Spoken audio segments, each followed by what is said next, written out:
Welcome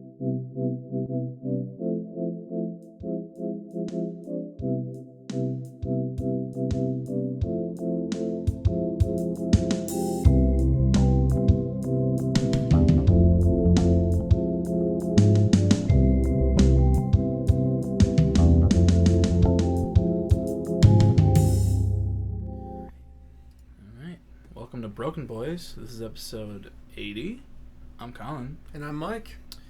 And I think it's only right to begin this episode with a 96-second moment of silence for our fallen queen. Mm-hmm.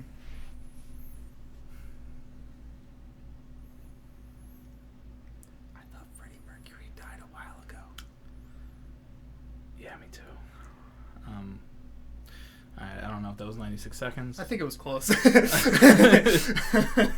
Rest in peace, Queen Elizabeth. Mm-hmm. I loved Bohemian Rhapsody. Mm-hmm. Yeah. Night at the Opera. I hear it's a good album. It's a good album. So, yeah. Anyway. Yeah. This week we'll be talking about the discography of Clipping. Mm-hmm. But first, how was your week, Mike? Week was a little stressful. Mm-hmm. I mean, well, okay, the last couple of days have been stressful. But to give a rundown, I don't remember what I did last weekend. Last week really blended together since I was home because of COVID, which I'm feeling fine now. Thanks for asking. He asked me all week. Whatever. It's been a long day. Don't fuck with me. Okay. It's been listening to Clipping. It's been a long day. I gotta. That kind of all blended together. But I went back there was Labor Day, but I don't really think I did anything. I think I just kind of stayed back, caught up on work. Whatever. Then I, went to school. Was masked all week pretty much. Had to do a lot of accommodations, so things like instead of doing things in person, we're online, that kind of stuff. A lot of just like weird schedule changes, I guess, which not the worst thing in the world, but catching up in classes is I don't really miss classes all that much. Like usually if I don't know, I haven't gotten sick since COVID because I guess I've been a good boy. But even before then, like if I were sick, I probably would be in class, which sounds really bad in hindsight. We have a whole new culture on sickness, but back then, if you had a cold and you were in class, it's kind of just like whatever, just don't kiss me or whatever. I got a lot of those. Yeah. we made a promise last week. We have to, that's true. We do have to fulfill that promise. Yeah. So stay tuned. Won't tell you where, so you have to watch the whole episode. So just catching up on work and all that stuff is kind of stressful, like trying to get into the loop of things that you missed, especially with some of my professors, because they don't really like to, I guess hold your hand a little bit. It's kind of just like, I'm going to tell you this and you better remember. But just kind of doing that throughout the week. What specifically happened though? Not really too much, I don't think. Not really anything too significant up until Thursday, which is yesterday. No, it's not. 2 days ago. We're recording this on Saturday. Normally we do Fridays. My days are mixing together. But Thursday night, I was gonna be participating in that like 1 hour music making challenge that I do every week. Most weeks. And I was going to be participating in that, and like while I was getting ready for it, I was going to like go listen to one of the audio files I did for a previous one, just to listen to it. And my computer's kind of been doing this thing where like things like in the media player, so like videos and audio and stuff like that, it's just kind of not like like when I clicked on it, it like didn't load like ever. It was just like really frustrating, and it was kind of one of those things where I was like, I'll fix this at some point. And I was like, you know what, I'm gonna fix it now. So I looked up what I should do, and I uninstalled the Windows Media Player, and I went to install it again, and I did a little oopsie, did a little stupid oopsie. what a normal person would have done if they were thinking straight is probably, go to the Windows store and download the Windows application. Yeah. That's probably in the App Store for Windows. Sounds about right. Yeah, sounds about right. Right, logical. I like to think outside the box though, and I Googled it. I Googled the download for it, and in my defense, the website looked pretty normal. It didn't really strike me as anything like scammy or anything like that. The only thing weird about it was an ad that said hot singles in your area. Yeah, but I mean, I get that all the time. I think the hot singles usually directly contact me. Wow. Yeah, I know, it's crazy. It's always just me. He is a hot single in my area. He gets even closer in my area when we do these pods. God damn, yeah. But, my hand is in his area. He gets my... But anyways, the website didn't look all that sketchy, and Google didn't give me a lot. I've been on websites before where it's Google's you may not want to be here, those kind of things. Either that, or I've even gotten things where after I installed something or just downloaded it, it'd be like, hey, you may not want to install this, but I never really got any of those things, and I'm sure you can see where the story is heading. But I installed it. And pretty much immediately, things started getting a little wonky. I was like, when I open up my file explorer, it takes 15 seconds to load. I'm like, that doesn't happen normally. I was like, that's strange. And then some other things were being a little wonky, but it wasn't anything that felt like a virus until I don't know, maybe 10 minutes or so after I download the thing and get a notification, hey, your antivirus is turned off. And I was like, oh, okay. So I go to scan for a virus on the computer, and it was doing a virus scan, and then it would always just kind of stop at one number, and it wouldn't keep going. And it would just kind of sit there and not keep going and finish the scan, even though it said oh, you got 2 seconds left. I was like, okay, well, this isn't good. So I was doing a little bit of research on what to do, and one thing was if you open up the command prompt, you can type in something that kind of brute forces the scanning for the virus or whatever. But you need to open it up with administrator. And I went to open with administrator. It's you don't have administrative privileges. I was like, oh, well, this is bad. I was like, this is not going good. Yeah. So I pretty quickly came to the realization, oh, this is advanced shit. Even I don't know who the fuck made this advanced of a virus for Windows Movie Player download, but it exists. So I used. Well, I knew I still had my flash drive from when I reset the computer a month ago or something. I think I talked about that on the pod here, but so throwback to that episode. Woo! Here's a flashback right here. Yeah.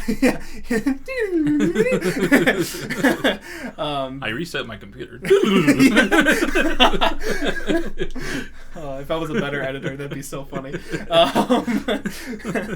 But, I did that, and I still have the flash drive with pretty much everything on it. So I just dragged, a couple, music things I'd done since onto the flash drive. And I went to just reset the entire PC. I was like, well, I'll just do it again. And I went to do that, and then, the reset thing, it was Windows is getting things ready for you. This will only take a few moments. And then that kept staying for, 30 minutes.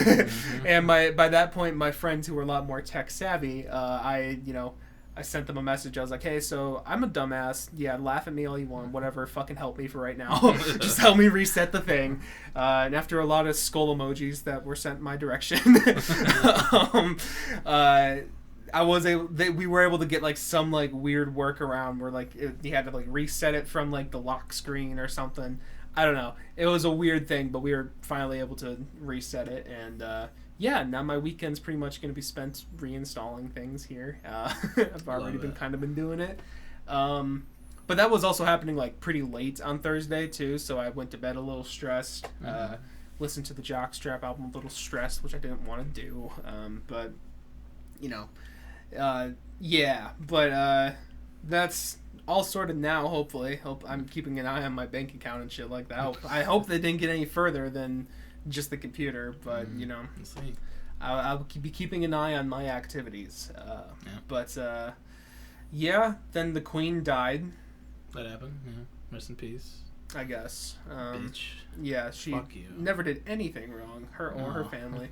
Have you seen the new King's sausage fingers? No. He has like really weird fucking fingers. They're like that thick. Oh my god. It's insane. They like inflate. Well, that's the first thing I thought of. Burger King chicken fries. No, those are thin. Oh, are they actually? I've never actually had those before. I haven't either. Oh, okay. They're not thick, but these are like literal like sausage. Got plump little fingers. I mean, Yeah. my fingers are a little small, but they're not plump, I don't think. No. Yeah. Like mine are a little plump, but like his are like that much around. Damn. It's fucking weird. And like he has a ring on, and it looks like it's fucking choking his finger. His finger's in a chokehold from his ring. That is the side effects of inbreeding. Oh. Yeah, but the Queen died. The Queen died. The memes were really funny. Yeah, they were. Schlatt's whole oh my god, Jay Schlatt, he's always had this bit like for like the last like year about like telling like Tommy and Tubbo like they're like British kids like saying like, oh, you may have 3 days off of school in November 12th or something like that. He's always been doing shit like that. And you just know he had this shit prepared for when this day finally came, because like as soon as like there was reports of like, oh, the Queen's in bad health, like her medical people are saying like this doesn't look good, he was posting shit on Twitter like a selfie of him in a plane like just coming back from London, man, I love that country. Shit like that.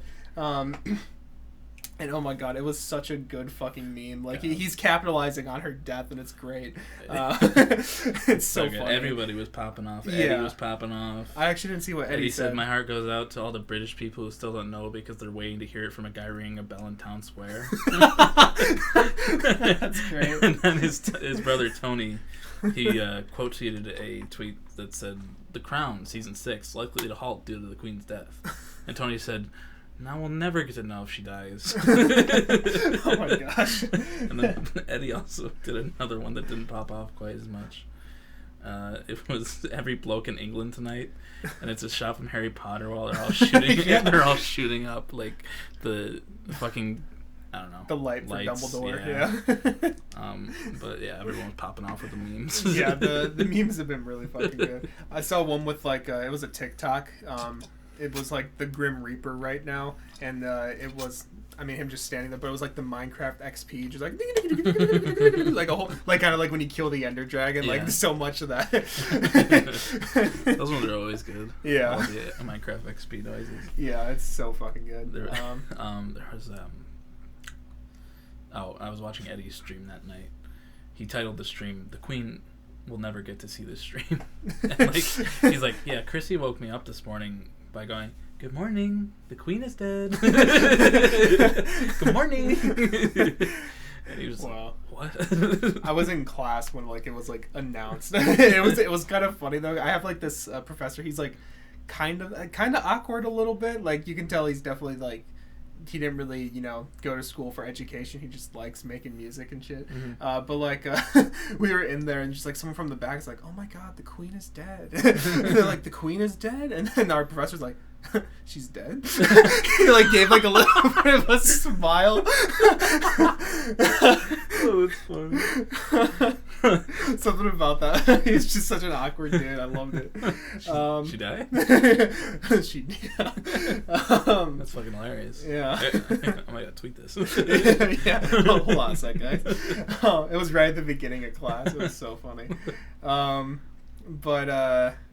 Yeah, no, that happened. I just realized my note there says "me computer fucking died." Me computer fucking died. Me computer. Everybody in Ireland's been fucking going off with their celebrations about the Queen dying. Like legit. Yeah. I haven't seen anything about that. Ireland hates. Oh, that's right. Yeah, there's a whole. Yeah, that's a whole thing. So yeah, everyone's been celebrating. Nice. A bunch of tap dancers from Ireland went and did a little routine outside of Buckingham Palace afterwards. right when it was announced. Oh my gosh. It was, it's been a good week. That's great. Yeah, and this will transition me into what I listened to this week, but the top comments on, or the top review on Album of the Year from the new Jockstrap record too, which came out Thursday night, because she passed on Thursday. The top comment was, rest in peace, Queen Elizabeth, this album fucking killed you, or something like that. I was like, yeah, pretty much. But I listened to the Jockstrap record, and I liked it quite a bit. I mean, I'll probably talk more about it when we get to the monthly wrap-up, but I think the songs are really quality. It's definitely an adventurous listen, not your usual album you'll hear, but pretty good record. And I also listened to Nonagon Infinity by King Gizzard this week. I gave it a couple listens.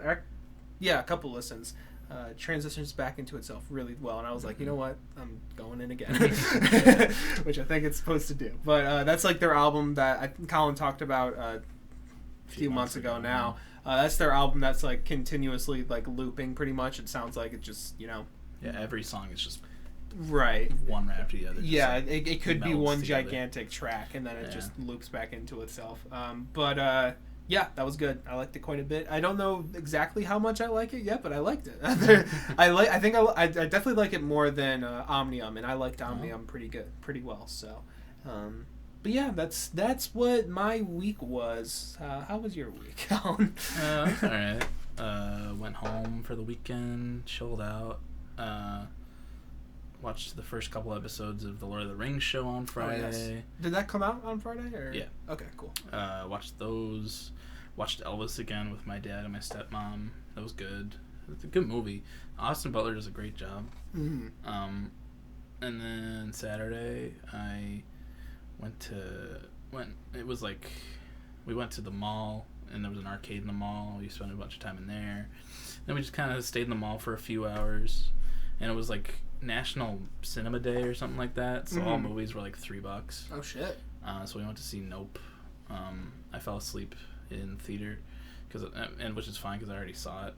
But my youngest brother, he was really excited to see it because he's been wanting to see it for a while, and he fell asleep during it too. And he was like, man, I saw like an hour and a half of that. Like an hour of that. I was like, yeah, well, that's all right. You can. I'm not sure if I've ever fallen asleep in a theater before. I haven't either. That was the first time, but it was. I woke up kind of early for no reason, and then it was a long day of walking and shit. So I just fell asleep. But like after we got out of the theater, there was somebody walking behind us who was like sitting next to my mom. Sounded exactly like Squidward. He was like, This is why AMC's going bankrupt. Their customer service is awful. I waited 20 minutes in line for a popcorn refill. I missed the first 20 minutes and literally waiting for a popcorn refill. And we're like, the fuck is it? What? He finished a whole bucket of popcorn. That's what I was about to say. Yeah, I was gonna say, like, what the fuck? He's refilling at the start of the movie.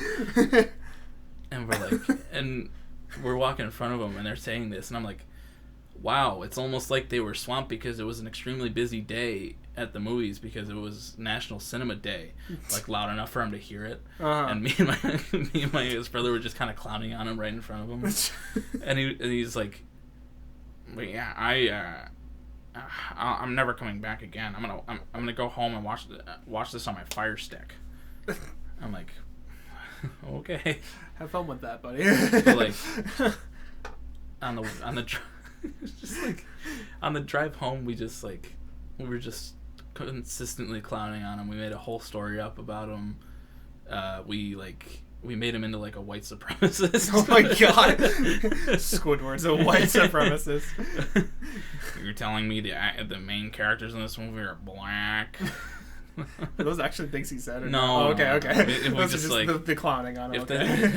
He was like, I asked for the managers, and she said her name was Felicia, and this was like Jared or whatever. And like it's Felicia and Jared, and I was like, Felicia, like bye. He said that, like bye Felicia, and I was like, yep. Are you're joking? And no, the whole reason we made him into like a racist white supremacist guy was because Noah was like, I thought he was going to say something like really racist when he said Felicia. So yeah, that escalated into that. Yeah. That was fun. He's an asshole. Real life Squidward. Yeah. Very just interesting experience. Yeah. And like he was with a person. I'm assuming it was like a first date or something, but like she was on her phone for like a little while in the movie, and she was sitting next to my mom, and my mom will get into fights with anybody. Will almost get into fights with anybody. Yeah. And she was on the lady next to her was on her phone, and she was like, and my mom was like, "Hey, get off your fucking phone." And she's like, oh. And Squidward was like, you should get off your phone. And she like moved a couple seats away from my mom. Like, it's just, oh, people are so fucking stupid. Yeah. And it was a late movie too. It was like 9:50. But yeah, that was fun. Sunday, what did I do on Sunday? I completely forget what I did on Sunday. I think I went to Costco, took a fat nap. Yeah. And I put on Bill and Ted's Excellent Adventure, which is a great 80s movie with Keanu Reeves. Oh yeah, I forgot that he's part of that. Yeah. I was like, I'm gonna watch this. It's been a long time, and then I was like, just zonking out to movies all week. Yeah, man. And then oh my god, my stepmom made that fucking queso for dinner again. It was so fucking good. And then on Monday, I hung out with my bud Alexis. We went to B-Dubs, and we went to Spirit Halloween. Nice. Yeah, it was a good time. Drove back here. Had a couple more days off of work. So I played The Last of Us Part 1 for a while. Watched a higher definition Sarah get shot in the chest and die in her father's arms. And I went, because I do every fucking time. It gets me every fucking time. Sorry to spoil the beginning. The Last of Us. Of a nearly 10-year-old game. It is literally a 10-year-old game. No, next year it will be. No, pretty sure it was 2012. You can look it up right now, Mike. I will look it up right now. I'm like nearly positive it came out. The remaster on the PS4 came out. Did The Last of Us come out? I looked it up right now, you fucker. Kill myself. June 14th, 2013. Damn. I think the remaster, it was 2014. Damn, I could have sworn it was 2012. No, well. 9-year-old game. Sorry. I've been wrong like the last 3 times I've challenged Colin, so yeah. this is sweet victory. That's my favorite game too. Fuck. Yeah. But anyways, you were that. Really good. Oh yeah, sorry. I was gonna say after you talked about because you told me about the the enhanced version of enhanced is a funny word to say there, but the remastered version of Sarah's death. I don't know. And like the details of like you said, like you could see like one of Joel's tears like fall onto her dead face and stroll down. I'm like, holy shit. And I like looked up the scene for myself, and the ones on YouTube aren't like completely high quality, so you couldn't quite see that, but you could just see so much more. Yeah. Like, I don't know, those like small little details that's just like, ugh. Yeah. Oh my god. Yeah, it was fucked. Yeah. But I love that game so much. Yeah. It's been a long time since I played it, so like the clickers were getting me, and I was like, God fucking damn. Yeah. And there's that fucking part where you're hung upside down, you're shooting the zombies upside down, and that is always infuriating. But I was like, I haven't played this in so long. Yeah. Yeah, I watched some more Breaking Bad. I'm like halfway through season 4. And like, zooming. Yeah, man, it's so good. Got to the "I am the danger" line, and I was like, yo. That's the iconic line. And then I started working again on Thursday. Heard the Queen died. I was at work when that happened, and me, my dad, and my siblings were clowning on it the whole time. My brother Josh said, "Yo, Queen Elizabeth just died," and my dad said, "Yo." That's it. Yeah. Just yo. And Josh went, "Sorry, just surprised," and Dad was like, "She was 96, man. Death when you're that old isn't really a surprise." And I said, "Now Harry and Charles must fight to the death to see who takes the throne." And my dad said, "Charles." And I said, "Damn, the fight's over already?" And Noah said, "This dude won the fight." And it said, "Yeah, Charles paid someone to cause a major car accident that killed his son." Sound familiar? Noah said they lost the streak. Now he has to beat the high score. Dad said, "Well, that only means another 25 years. He's 72." Dad said, he looks okay for a 72-year-old inbred Brit. Noah said, "Isn't he the Duke of Edinburgh?" And my dad said, "Who cares?" And Noah said, "Fair enough." Nice. And I was like, I kind of wanted this guy to win. Yeah. And my dad went, "Gah, stop, I was eating." Oh my gosh. That's But great. yeah, we were just clowning on it the whole time. It was yeah, good. and all the Americans making fun. I mean, I've seen British people making fun of it. Yeah. So it's great. It's so funny. Yeah. I think it was a tweet from Ranboo, part of the whole Minecraft crew or whatever. But I guess he's living in the UK right now or something. He's like, "Guys, I'm an American in the UK. What do I do? Do I like console people or like what should I do here?" Great. Yeah. Yeah, that happened. And then yesterday, we would have recorded, but Good Mythical Evening was rescheduled, and I watched that. And I think I liked the first year's better, but this one was still really good. Last year, Rhett didn't get as drunk as Link did to begin off. That's to right, start yeah. off. But this year they were pretty equal.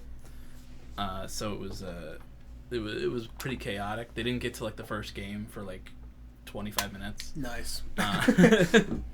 And like their punishment for the first game for getting an answer wrong was having they had nipple clamps on. I was gonna say, why are you doing this emotion right now? They had nipple clamps on that would shock you. If they got it wrong. These nipple clamps will shock you. But Rhett's weren't sticking to him because he had small nipples and he was also sweaty, so they had to duck. they had one of their guys come out, and he had like a roll of duct tape, and he just went. Oh my gosh! But like, Link got a question wrong, and they shocked him. And he was like, "Ah!"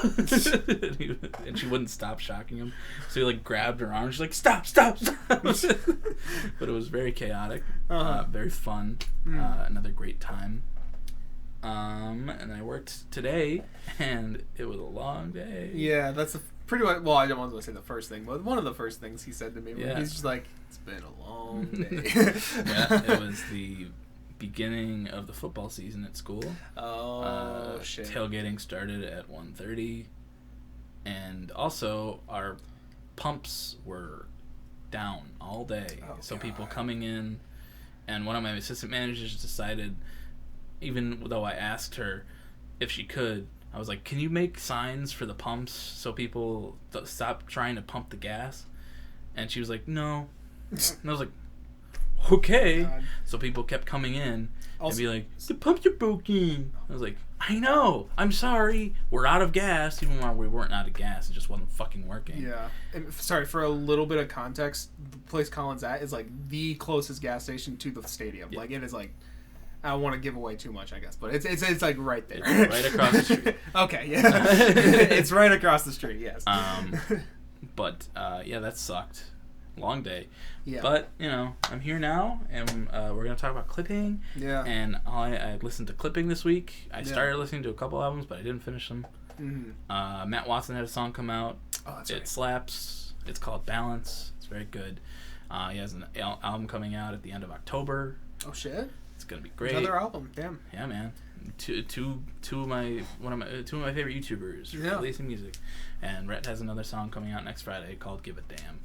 Nice. But yeah, well, you want to get into clipping? Yeah, I'm cool to get into clipping. Bitch. It's clipping, bitch. All right. So I think I've done this a couple times, but just because clipping I think is the smallest artist we've done thus far on the pod, just give a little bit of a background on who they are, what they are. So I mean, they're one of my favorite groups out right now. They're like an experimental hip hop trio. They're comprised of two producers and then a lead like rapper, David Diggs, who you may recognize from Hamilton. I mean, it's a very different tone, but he is part of Hamilton. He does Lafayette and Jefferson in there. He has also been acting in a lot of stuff recently. I think he's like one of the main characters in Snowpiercer. Yeah, he was in the adaptation of Wonder, that book. He was the teacher, I think. Yeah, Blind Spotting, if you've ever heard of that movie. He was the main guy in that as well. Super talented dude. He's great. But like I said, they're experimental. They take a lot of influence from noise music, which was very new to me when I first got into them. But a lot of noise music, a lot of just experimental stuff in general. Like, my nerdy brain likes how they do a lot of time signature shit and whatever. But yeah, it's just like a lot of like creative production and really interesting stuff that like they mesh together. And I personally think they do well, but I'll get into that because we're talking about their whole discography. Yeah. That's pretty much, I think, a good wrap up on them. They're from LA, if that matters. And some people, West Coast rap, I don't fucking know. What's up? Yeah. But I've heard all these albums before. And you have heard 2, correct? Prior to this? Yeah. I listened to Splendor and Misery, and I listened to Visions of Bodies Being Burned once. Yeah. So it was right when it came out 2 years ago. Yeah, we mentioned this on the pod before, but there was one day when like 3 albums dropped at the same time, and we both did Moral Panic and Visions of Bodies Being Burned. Yeah, and that was one that I was gonna listen to, and Colin's like, I'll join in with you. I'm like, okay. And that was the first full project you've listened to from them. So, yeah. But yeah, cool. Do you want to start off on this one since I can? You haven't heard Mid-City before? We start in Mid-City in 2014. First note was not the best thing to listen to with a slight headache because I had a slight headache when I started listening to this. And this is very noisy. Not in a bad way for the most part, but just very noisy. And then my last note was get money, get money, get money. And then my overall thoughts was not a bad debut, but probably not something I'll return to. I'm used to a certain type of noise from the 2 clipping albums I've listened to, but this was just pure noise. While it wasn't out of place, it was still just an assault on the ears at points. Still, this does give a good intro to what clipping would become. My favorites were Story, Loud, Killer, and About That. And my least favorites were should I pull it up? Yeah, if you could. No problem. Oh, I just saw him. Fuck. Clipping, bitch. It's clipping, bitch. Also, if we're confused over saying that a lot, they say that in like almost every single one of their intros. Come on. It's clipping, bitch. Fuck. Okay. Mob to it. Yeah. Mob to it. I didn't like Mob to it. I didn't like the skits. And I didn't like outro. Okay. I gave it a decent 6. Okay. Cool. Yeah. So Mid-City. I said, what a welcoming entrance to this to this nice noise hop trio. I really. And sorry you listened to this with a headache, because this is as noisy as it gets from them, pretty much. I mean, at least like in terms of consistent noise. I've heard this record once before this, but I never really returned to it outside of the track Story, since there's a whole series of Story tracks that they have on all of these albums. And I've heard the first one a few times just because, context sake and whatever. And while I remembered some of the other stuff on here from my first listen, I kind of see why I didn't really come back. I don't think anything on here is bad. Like, every track has some aspect about it that I thought was at least really intriguing at the least. It's just a lot different than their other projects. Not only is it like unapologetically abrasive, because in their future albums it's abrasive, but it's a little more controlled. But the songs themselves often don't really feel like fully realized. Like it feels like they could have done a little bit more with the idea they were doing. And David's lyrics are a lot more braggadocious on this record than they do on their next few, which is a unique thing to this album, but not in like a good way unique in my opinion. And I think what he turns into, not bragging about himself or whatever. I think I much prefer that to the lyrics on this one. But all this being said, I don't hate anything here. I think that they just do most of these ideas better on their future releases. But the last few tracks from like Killer to the end become a lot more reminiscent of where they would go from here, and I found most of my enjoyment in those tracks. Also, the outro. The outro is going to be controversial, as we heard from Colin. He didn't really like it that much. But I actually found it kind of hypnotic. I don't know. I think it's kind of cool. It's 10 minutes of saying get money, but it like slowly displaces itself. And like, I don't know, something about it was kind of cool to me. And like, I didn't really mind it too much. But overall, there's a lot of cool ideas on here. A few tracks that stick the landing, and mostly just decent tracks that could have been done a little bit better. Yeah, my favorites were Story, Killer, Real, About That, and Bullshit. And my least favorites were Mob to It, 5, and Guns Up. And overall, I give it like a really light 7. Cool. Yeah. Cool. Yeah. Your turn, baby. Me again. And just for a little bit of another piece of context I forgot to mention, all of their like the actual outros on their albums are covers of legitimate experiment pieces. So for this one, saying "Get Money" over and over again, I think it's actually a cover of oh my god, I can't think of his fucking name right now. The guy who did John Cage, 433. That's the piece that's just silence. I wish they would have done that instead. yeah. I think it's gonna rain. I actually learned about it in like my music history class. Oh yeah. Yeah, like it's gonna rain. It's gonna rain. Yeah, like that. I'm pretty sure it's a cover of that. This outro, but all their outros are like that, and like I kind of personally see them as separate from the album, just kind of like a little additional thing at the end. And the track before it becomes the closer in my mind. But yeah, cool. Just thought I should mention that. Yeah. All right, moving on to 2014, same year, for their album. Yeah. My biases are about to start showing hardcore. I love this album. This is the project of theirs that I return to the most, simply because I think it's the strongest overall batch tracks that they've put out so far. Every song has a super catchy hook. It's fantastic lyricism and flow from David on every single track, and it has that juicy experimental edge that sets them apart from any other similar hip-hop like sounds, like any other experimental group. The noise influence is still on here for sure, but I think it's done in a much more controlled environment, and it serves the songs that it is a part of rather than being a little gimmicky, which you kind of came across like on Mid-City.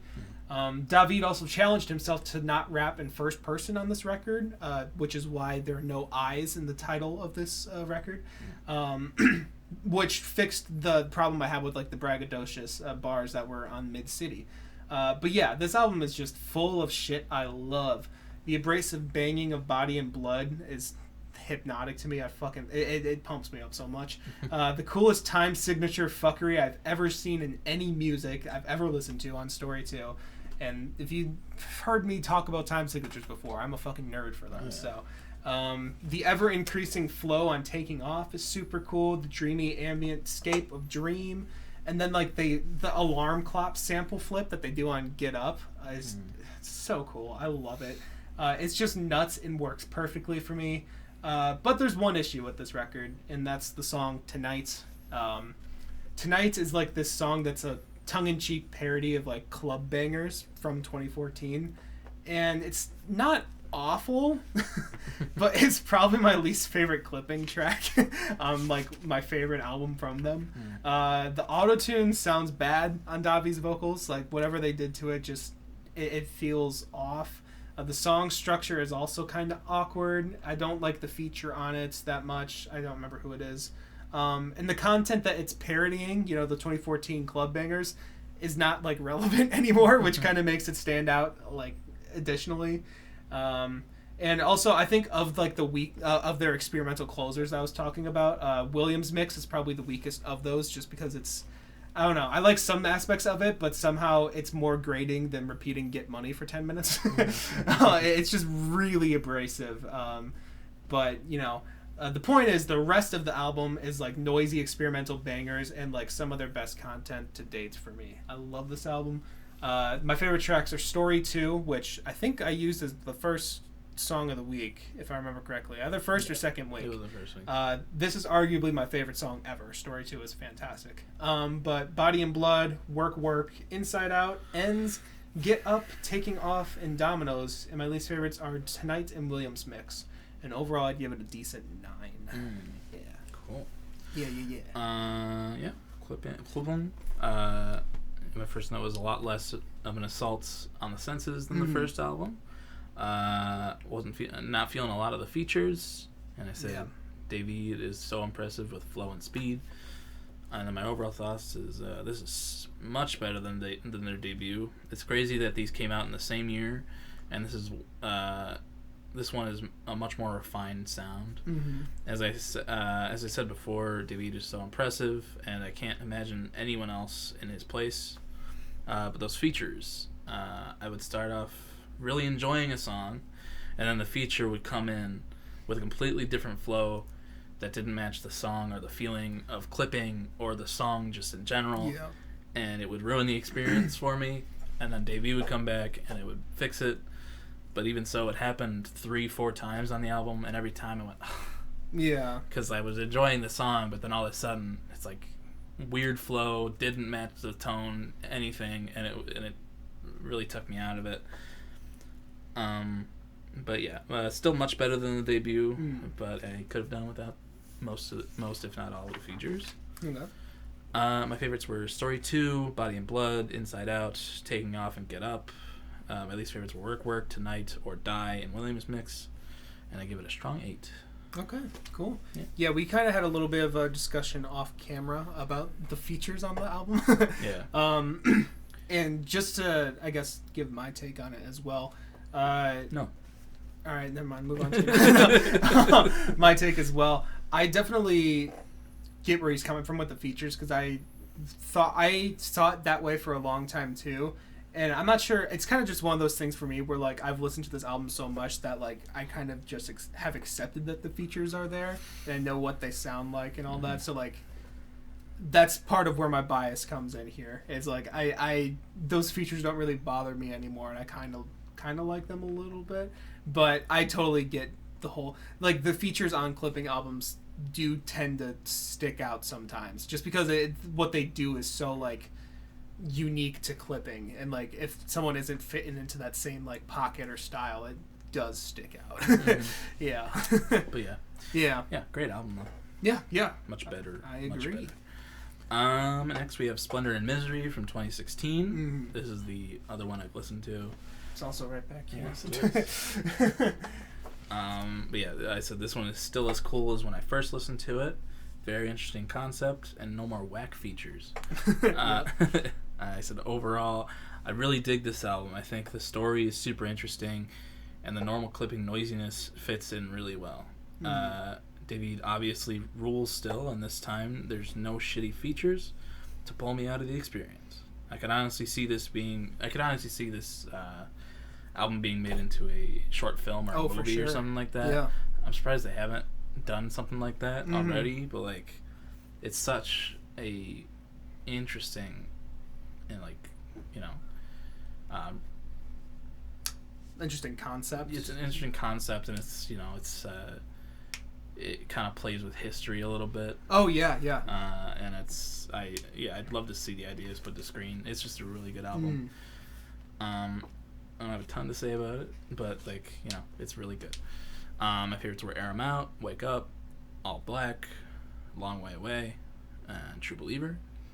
And my least favorite was Break the Glass. And I give it a light 9. Cool. Yeah, I think I wrote a lot about this one. Sorry. That's all good. I have a lot to say about these. Yeah, Splendor and Misery from 2016. Splendor and Misery holds such a unique place in my heart. It is like the prime definition of an album that is an experience. It's a concept album. It's about like a futuristic slave trade that takes place on a spaceship. And after like a slave uprising where there's one getaway slave that's like left remaining on board, like he's the last one alive, he ends up falling in love with the ship itself. And it's a weird story, but it's a very unique one for the album. But that's what makes me love it so much, is because I 100% believe this story for its full duration. Like, the whole time I'm like pulled into like this spaceship sound. It never feels weird or out of place or distracting, and everything just kind of sucks you into the environment. Not only is David rapping over like ambient instrumentals, whether that be like the bleeps and bloops of the ships like behind him, or of like the cockpit of the ship or whatever, or just like the ship itself falling apart being like the beat. But the undertone of like the slave spirituals, like the genre of slave spirituals, is like a genius touch on this album. Yeah. Like that the repeated refrain of "Long Way Away" is like, "Long Way Away" is gorgeous. And then there's like an integration of slave spirituals in the chorus of "True Believer" as well. And then like there's the solely a cappella like "Story 5" as well, and that like always sends a chill down my spine. I don't know, something about like that type of lyrical content with that like almost barbershop quartet sound is, I don't know, it's a cool combination that I love a lot. And the concept also allows David to show off his creative lyricism and flow, making these tracks that would otherwise literally just sound like the inside of a spaceship turn into like these oddly complex hip-hop beats. His cadence and flow works so well with it. And to be honest, I don't really see this as much of an album as I do an experience. Because for an album sense, yes, there are a lot of like interludes, and like the actual songs on the project aren't like the catchiest or most flashy things that they've put out or in hip hop in general. But really, it's the combination of everything that just makes these 30 minutes like fly by for me. Especially because they're super smooth transitions throughout the entire thing. Like it feels like, I mean, kind of like Nonagon Infinity that we were talking about before, but like it feels like it's all one connected thing almost. I really love the pacing, and it's honestly just nice to throw on every now and then in the background, which I can't say for every Clipping album. So it won't be everyone's cup of tea, but I really think that Clipping accomplished what they were going for to a T. And this is their best crafted record in terms of consistency, in my opinion. I don't think this concept could have been done any better than they did it on here. My favorites are All Black, Wake Up, Long Way Away, True Believer, Air 'Em Out, Break the Glass, Story 5, Baby Don't Sleep, In a Better Place. And I don't have any least favorites on here. And overall, it's like a light 10 out of 10 for me. And I say light because, like I said, I almost don't even view this as an album. So it's like, I don't know. But I think it's a perfect experience. I think they crafted exactly what they were going for. Yeah, really cool. If you're in the mood for a cool story, check this shit out. For sure. Really fucking cool.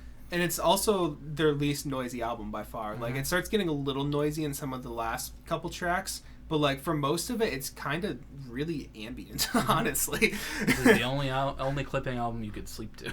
It's kind of true. You may wake up to like Baby Don't Sleep or Break the Glass, but all black everything. All black everything. Yeah, it's great. I love this album. But yeah, then we get into Their Existence and Addiction to Blood from 2019. Boom! Gotcha. I shit myself. Oh, I'm sorry. Do we need to pause the episode? No, keep going. Okay. It's not the first time. But yeah, this is the reason I scared poor Colin here is this is part one of their horror double album. And goddamn, whoever had the idea for this group to make songs inspired by horror films was a motherfucking genius. The disturbing imagery but like slight campiness works beautifully with like their dark, noisy production that they do in like all of their shit. And the menacing timbre of David's vocals, like it just works so well in this context. Like he has like I don't know how to describe it. I guess like a horror narrator type thing. Like he's really good at describing disturbing things. I don't know how to describe it. But while I do enjoy a fair bit of these tracks, I do find sometimes that a lot of these songs, I like them more in concept than I do in execution. It doesn't help that I think the highs of their next project trump the highs of this one, which is slight spoiler alert. But the flow of this album is also slightly unsatisfying to me. I find a lot of the tracks to be good, but not particularly stand out. But that doesn't mean this record is void of fantastic moments, because there are. For example, the recording or the beat for "Run for Your Life" is still one of the coolest musical ideas I've ever heard, and I think this is one of the things that intrigued Colin the first time I was telling him about it, or telling him about clipping. Yeah. But like what it is it's the beat basically sounds like David walking down the street with like a city street with like the ambience of dog barks and like cars closing, slight gunshots in the background or something. But then like what you hear like the actual beat of the song like in a car that like passes by him. So like it'll like go from one ear and out and you hear the car speed away. It's one of the coolest fucking things I've ever heard. Like it's so cool. I love it. But then there's also like the time signatures in Story 7 are fucking insane to me. It starts off in 15/8, goes into 21/8. And then it's in 4/4, like smoothly. It's like, what the hell? This is hip hop. What is going on here?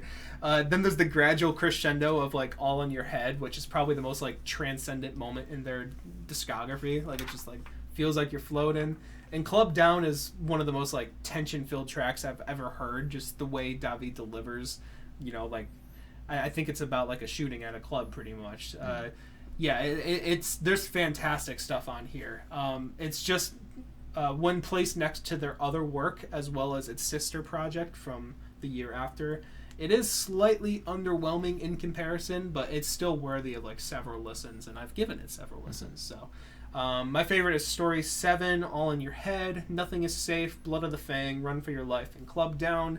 And my least favorites are Attunements. I think this is like their weakest like song closer. It's a fine song, but it doesn't really stick with me that much. The Show, not a huge fan of the beat on that one. And Piano Burning. Piano Burning is 18 minutes of a piano burning. And I do like it in some contexts, but it's also very long. Yes. And a little... I basically only like it in the context of listening to this album and then going straight into the next album afterwards. Like it's like a cool like... I don't know, like intermission or something. Yeah. But yeah, it's a piano burning. Overall, I give it like a strong 7 though. It's a really good album. Yeah. I said least noisy clipping album when it first started. I don't know. Actually, yeah, in some ways, yeah. Yeah. I said my second note was like I like a lot of the stuff here. It just isn't hitting as much as the last two were for whatever reason. I said, they saved the noise for the end, I see. Yeah. Overall, I said, another good album, but by this interesting group. I didn't enjoy it as much as the last couple. There's still plenty that kept my attention, though. The horror elements on this thing make it so cool, but also makes me think David needs some serious help. Yeah. Again, good album, but I think I need more listens. Okay. I still have a lot of favorites, though. I really like Story 7, The Show, Club Down, Attunement, Blood of the Fang, and Run for Your Life. Okay. For whatever reason, I wasn't feeling All in Your Head, but, might grow on me again. And I also give it a strong 7. All right, cool. Yeah. But then we get into Visions of Eyes Being Burned, maybe 2020. Yeah. Yeah, it has an amazing start, and their best feature? ? On 96 Neve Campbell. Oh, yeah, yep. She's fucking awesome. Mm-hmm. Neve Campbell also. Loved me some Neve Campbell. Scream, baby. Mm-hmm. One of my favorite movies. I said, this may end up being my favorite. I said, God damn, this is really fucking good. Said, overall, I really wasn't expecting to like this album as much as I do. The production on this of this band lends itself so well to being creepy. Mm-hmm. So making a whole... I don't know why it didn't hit me that the addiction wasn't like completely horror based. Yeah. It didn't hit me, but this one was obvious that it was. Mm-hmm. So I said, that horror, like you said, it was genius to do so. Yeah. This I said this album even has good features, but yeah, I actually love this album, and I recommend it to anyone that likes horror stuff because damn, it's really fucking good. Yeah. My favorites were Say the Name, 96 Neve Campbell, Check the Lock, Body for the Pile, Pain Every Day, and She Bad. I didn't dislike any, and I give it a strong 9 to a light 10. God damn. Yeah, it's a shit. really You really did fucking like good that album. He texted me last night. He's like, I cannot wait to talk about this one. I was like, okay. Damn, yeah, you really liked that. Yeah, man, That's crazy. Really fucking good. Nice. Yeah, Visions of Bodies Being Burned. I'm sorry for scaring you last time. It's okay. It was completely uncalled for. I just hope my smell isn't distracting you at all. A little bit, but you know, it was extremely immature. God damn it, I'm so bad at acting. But it won't happen again. Okay, yeah. Bet you thought I was done. I tricked you, didn't I? Shit myself again. Double shit in your pants. I didn't think there was any more in the chamber. You were locked and loaded. I hate you. I'm sorry. We'll clean up after this. Yeah, but there's still more scares. Part 2 of the horror saga is upon us, and holy fuck. I love this album. Again, unlike There Existed, I feel like there are so many strong tracks on here. Pain Every Day, Say the Name, and Check the Lock are probably all in my top 5 clipping tracks. And there's still a few more on here that I love to a fairly similar degree. This record really has everything from stellar beats and production, songs that are actually pretty catchy despite their dark overtones, and their best experimental works with, you know, the creepiness of Eaten Alive. I really love how they developed that, and like how it's literally just turns into like pans banging on each other.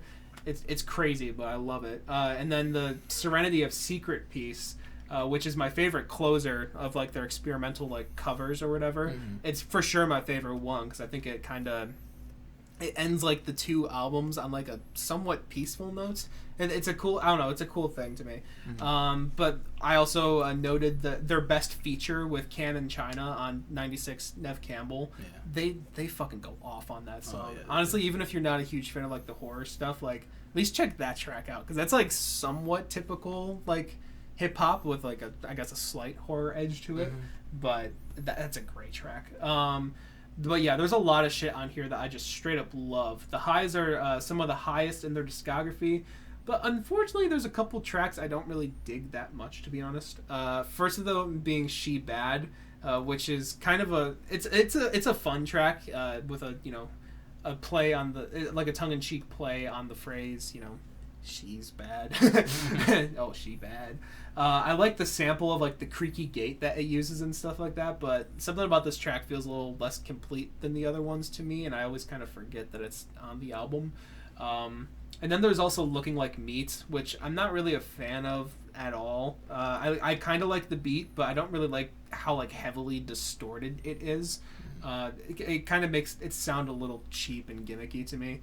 And I'm also not huge on Horror, like his feature on it. I don't really like, I don't know. He's one of those examples of like a clipping feature that didn't really fit for me. Me personally, I don't know. But seriously, other than these 2 tracks, this album bangs. It's creepy when it wants to be. It gets groovy. It's a little noisy at times, but it's all just so controlled and paced beautifully to make one of their best track lists to date, for sure.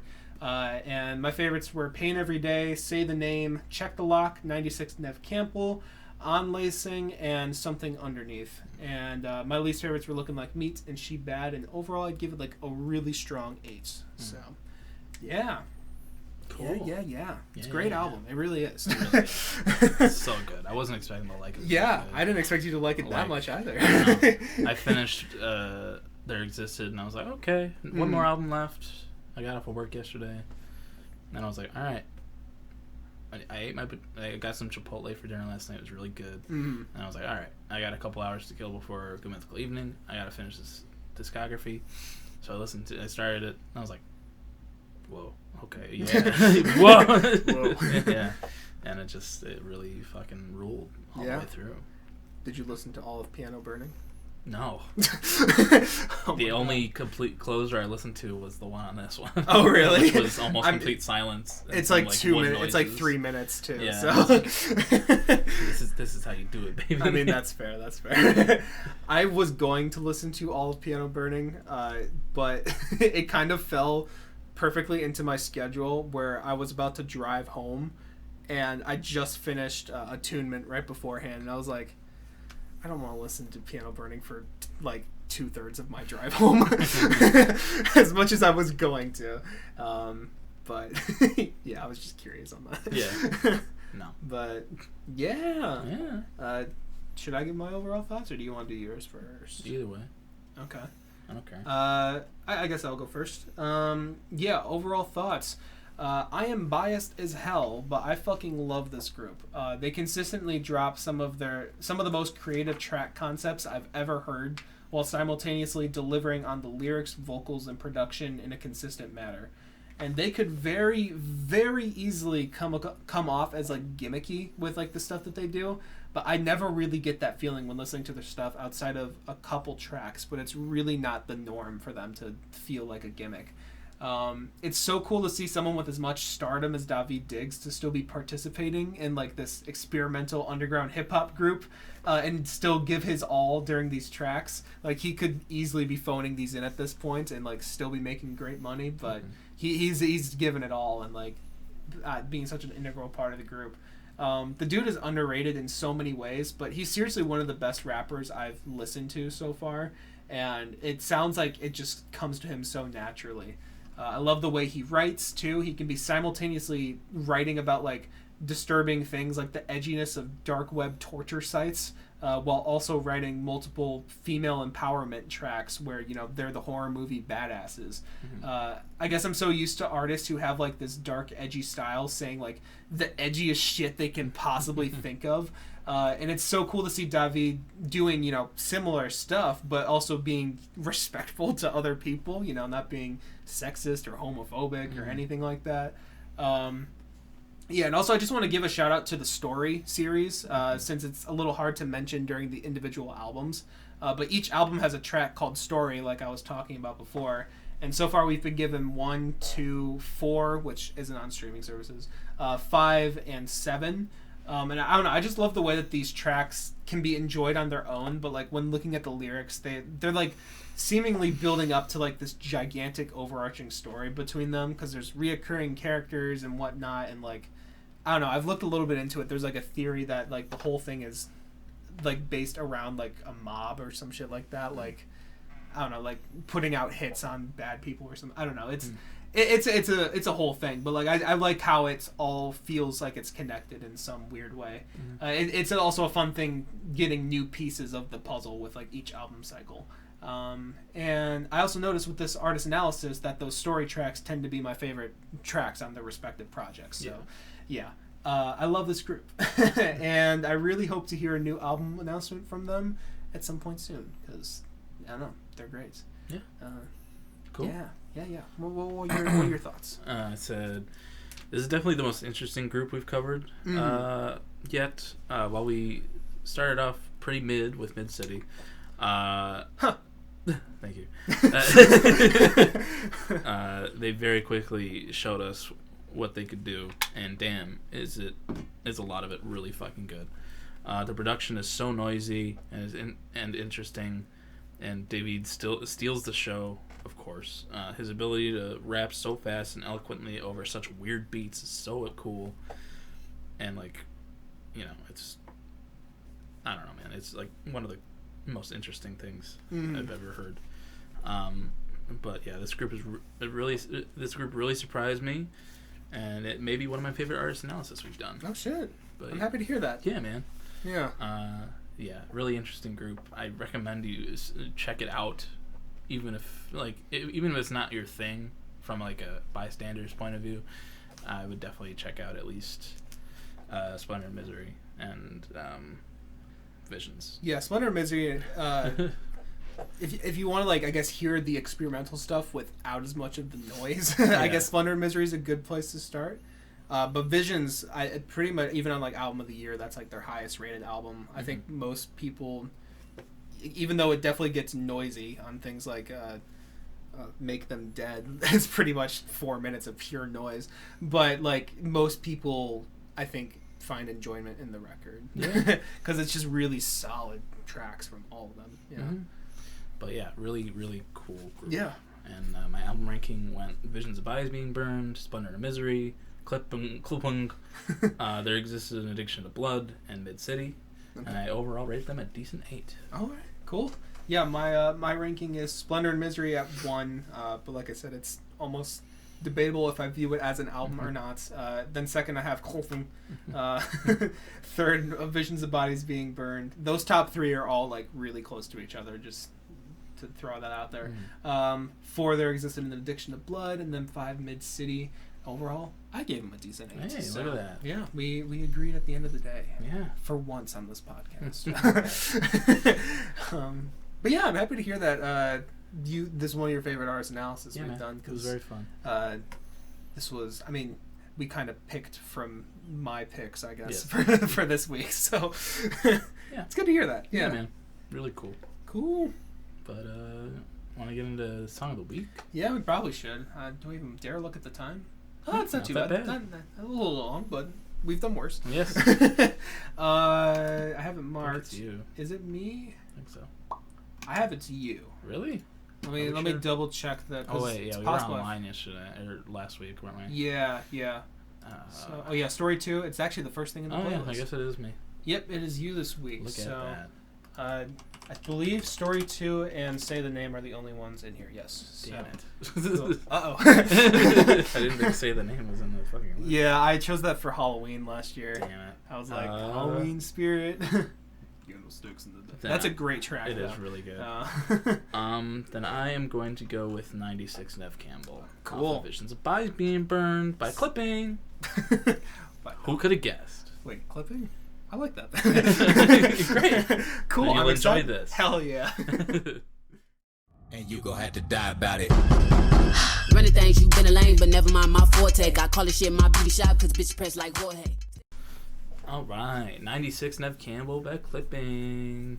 What'd you think, Mike?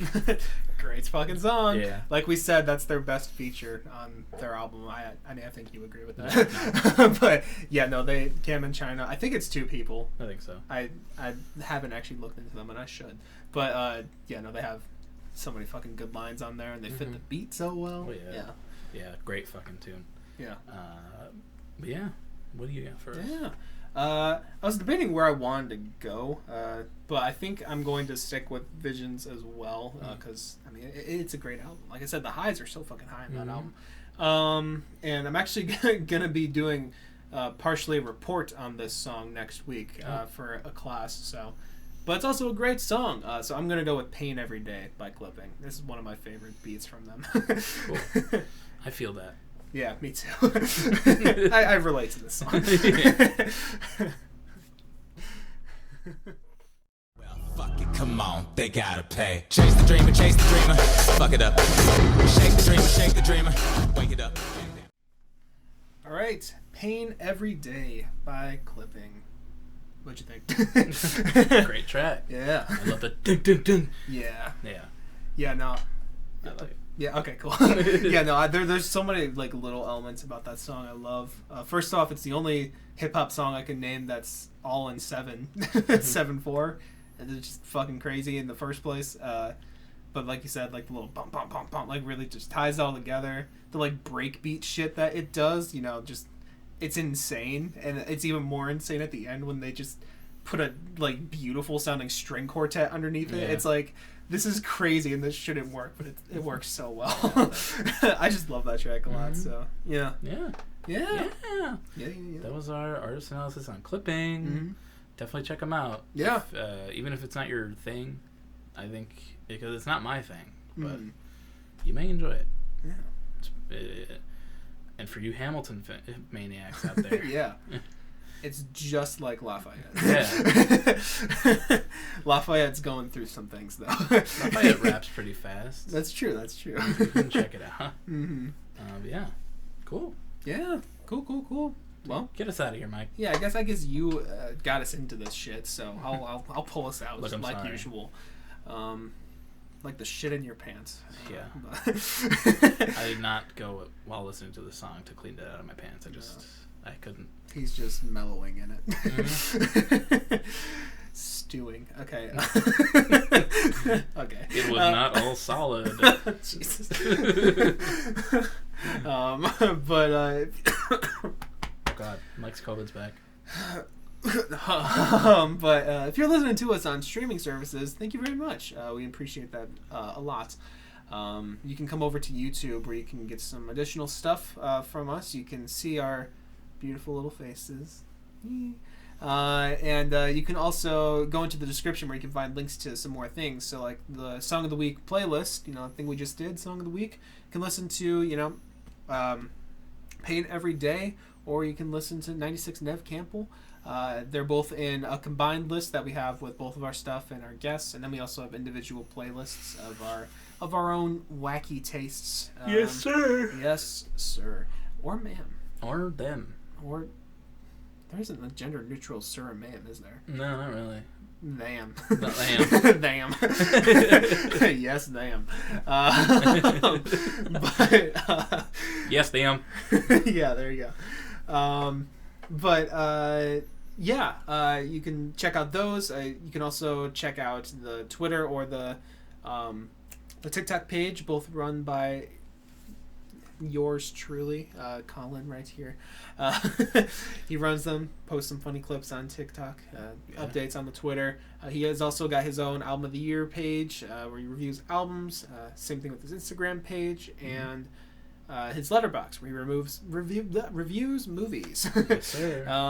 Can check out all those. He's got some good stuff there. And then for me, I've got links to my Instagram, my YouTube page, as well as my Album of the Year page, and I got links to Spotify and Apple Music where you can stream some of my music. Do it, motherfuckers. I'm having ideas. That's Or all I'm going to die. say. I'm having ideas. So make sure to catch up on your Plaintive lore so you're ready for whatever Yes, those sir. ideas are coming.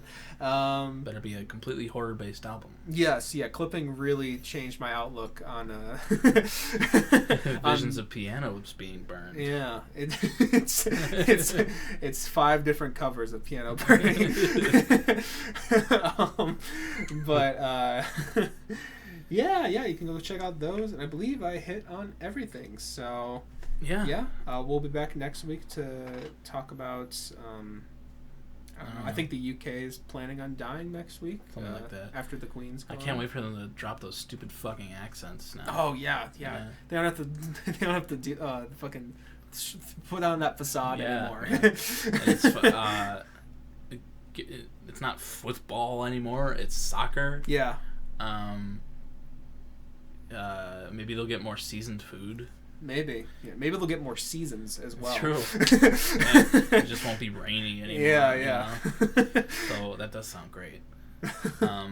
That's the only good thing about the UK. Maybe their beaches will be made of sand after this instead of pebbles. Maybe they'll return the jewels.